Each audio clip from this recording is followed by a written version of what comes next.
Tonight, VCU lands a $6 million grant from the Department of Defense to study groundbreaking treatments for the long-term concussion symptoms. Could this research help veterans and service members recover faster? We'll take a closer look at the HERO initiative and what it means for the future of brain injury care next. Also coming up, a popular Richmond spot at the Virginia Museum of Fine Arts will be closing for the next 2 months. We'll tell you why construction is kicking off and what exciting new features are in store for the Scenic Hill next. Week 4 of the NFL season is in the books as the Chiefs and Vikings stay undefeated. Key injuries are shaking up the field. Can Kansas City push through, or will their roster challenges take them down? We've got all the highlights, plus a look ahead at this weekend's biggest matchups. Stay tuned. All this and more, VCU InSight starts right now.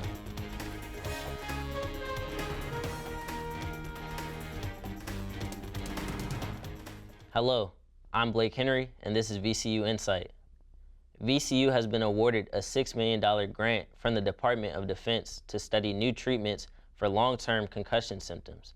InSight's Michael Estrella has more. Thanks, Blake. The new study will focus on service members and veterans.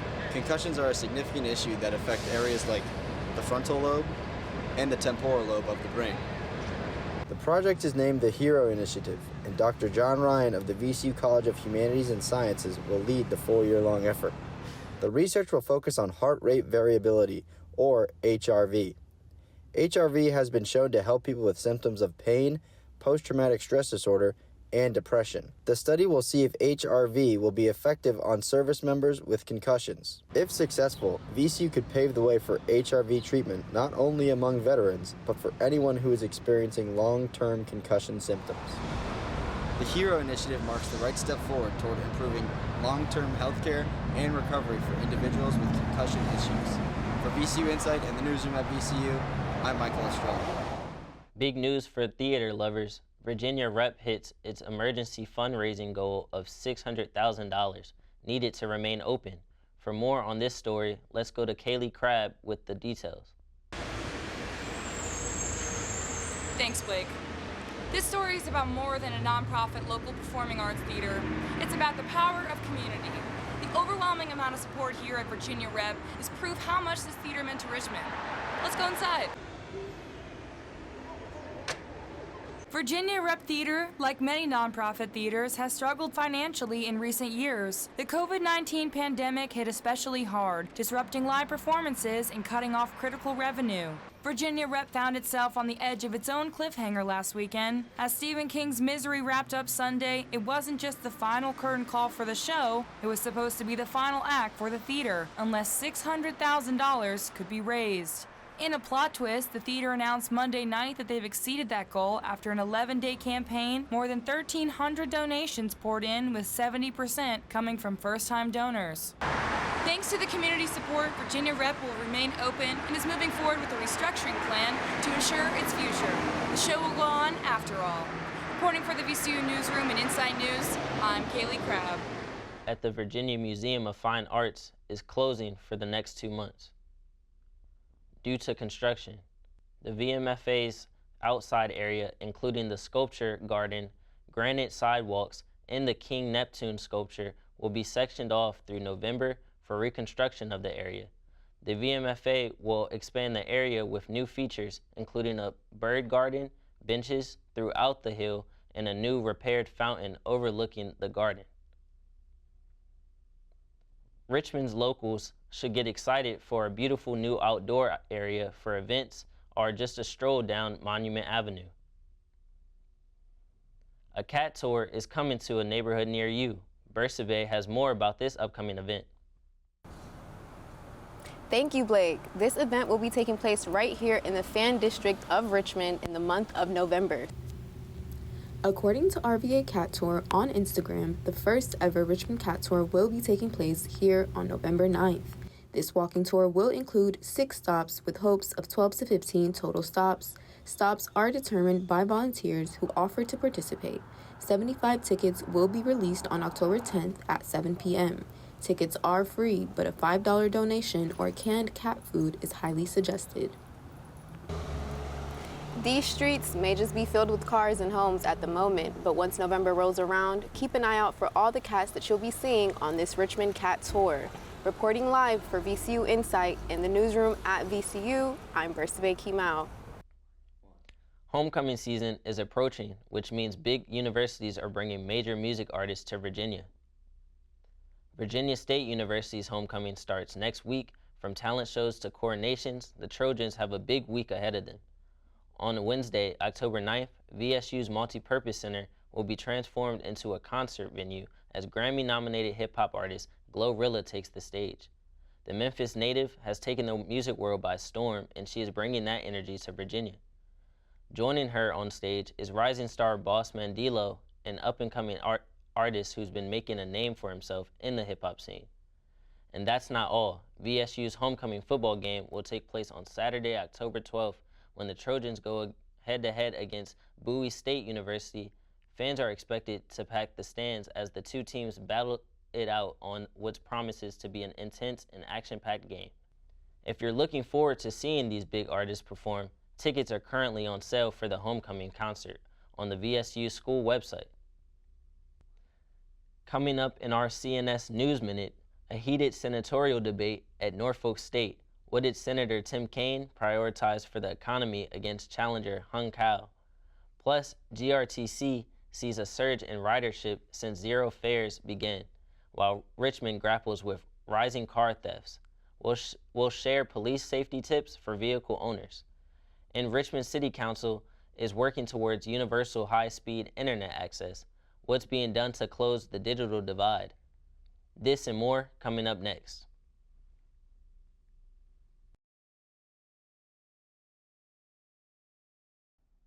Nexstar Media Group hosted the Virginia senatorial debate at Norfolk State University on Wednesday between incumbent Democratic Senator Tim Kaine and Republican candidate Hung Kao.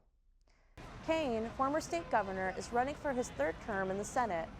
Kao has not served in politics but has an extensive military background. The candidates fielded questions on the border, school choice, gun buyback programs, abortion, reparations, student loan forgiveness, and more. Capitol News Service was at the debate in Norfolk last night. The candidates were supposed to come to the press room for questions with reporters, but Kao opted out. Kaine said his priority, if re-elected, would be the economy. Greater Richmond Transit Company reported continued ridership increases along its route since the start of its zero fares. GRTC reported 10.9 million riders from July 2023 to June 2024. Consumer Affairs named GRTC one of the fastest growing public transportation systems in the country. GRTC spokesperson Henry Bendon said that GRTC has not seen ridership this high in over 10 years. I mean, ridership is fantastic, growth is positive, and we're able to expand this freedom of transit to more communities and to especially more vulnerable communities who, are facing increasing burdens with rent and other transportation costs. RVA Rapid Transit, which advocates for a high-quality regional transit system, says its increased ridership means more dollars are coming into the region. They continue to support GRTC and zero fare because of the positive effect on the community. GRTC will be fare-free until further notice. Car theft is risen in Richmond. Richmond police report a 4% increase in car thefts when compared to this time last year. Although theft of parts and accessories from vehicles is trending down, police encourage certain vehicle owners to get a wheel lock. Richmond and Henrico Police periodically host a free wheel lock giveaway to help prevent car thefts for Kia and Hyundai owners. For the free wheel lock program, residents must provide proof of residency and ownership of a Hyundai or Kia vehicle. Richmond City Council says high-speed internet should be a public necessity for all city residents. According to 2023 U.S. Census American Community Survey one-year estimates, 9.7% of Richmond residents do not have internet access. First District Councilman and mayoral candidate Andreas Addison says the digital divide created by unequal access affects lower-income households in Richmond. City Council first passed a similar resolution in 2021, but members want to see more action. The resolution passed on September 9th and calls to develop and implement a plan for internet access throughout the city. Back to you, Blake. Stay tuned as Andrew McGann breaks down all the NFL action and what to watch for this weekend, including a must-see matchup between the Bills and the Texans, next on InSight Sports.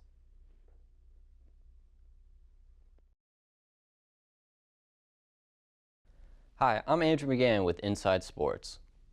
The first 4 weeks of the NFL season has been nothing but exciting for fans to watch.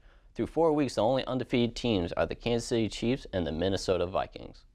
The Vikings started the season on fire with beating playoff teams such as the San Francisco 49ers and the Houston Texans and the Green Bay Packers. Quarterback Sam Darnold has been playing the best football of his career by leading the league with 11 passing touchdowns and passing for 932 yards. Chiefs are going through a period of injuries to key players, with running back Isaiah Pacheco out with a leg injury for 2 to 4 weeks. Wide receivers Hollywood Brown being out for the regular season with a shoulder injury, and Rashid Rice missing the rest of the season with an ACL injury. With all these injuries, could they still three-peat? Here are the current standings for both the NFC Conference and the AFC Conference. The top 7 spots in both standings make it to the NFL playoffs at the end of the regular season. Some early surprises are the Washington Commanders leading the NFC East Division with a 3-1 record, and the Pittsburgh Steelers also leading the AFC North Division with a 3-1 record. Here is this week's set of games. Some notable games include the Tampa Bay Buccaneers taking on the Atlanta Falcons on Thursday Night Football, the New York Jets taking on the undefeated Minnesota Vikings on Sunday, and my pick for Game of the Week is the Buffalo Bills taking on the Houston Texans. Former NBA Hall of Famer Dikembe Mutombo passed away at the age of 58 Monday afternoon due to his battle with brain cancer. Mutombo played 18 seasons in the NBA and was remembered for his shot blocking, which got him multiple all-defensive honors, and his signature finger wag. Outside of the NBA, he was a national basketball ambassador and known for his humanitarian work. Mutombo will always be remembered for being much more than just a basketball player. His impact will be remembered. Reporting from the newsroom, I'm Andrew McGann. Back to you, Blake. Right now, the State Fair is returning to Doswell this Friday for a week. VCU InSight went to Doswell to check out this event.